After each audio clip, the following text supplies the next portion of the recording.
Good morning students.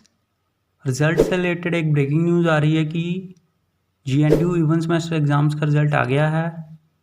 तो जिन जिन classes का result आया है वो हैं BA honours school Punjabi 6 semester, LLB 3 year course 6 semester,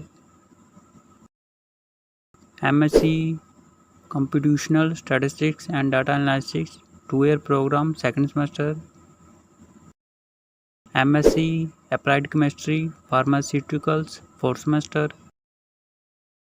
तो सभी स्टूडेंट्स GNDU की ऑफिशियल वेबसाइट पर जाकर अपना अपना रिज़ल्ट चेक करें gnu.ac.in पर। ऑल दी बेस्ट सभी स्टूडेंट्स को। उम्मीद है कि आप सबका रिज़ल्ट बहुत ही अच्छा आया होगा और सभी स्टूडेंट्स पास होंगे। तो जैसे ही किसी और क्लास का या फिर किसी सेमेस्टर का रिज़ल्ट आता है तो हम आपको बता देंगे। तब तक इस वीडियो को लाइक कर दो, शेयर कर दो, चैनल सब्सक्राइब कर दो और बेल आइकन ज़रूर प्रेस कर देना। Thank you.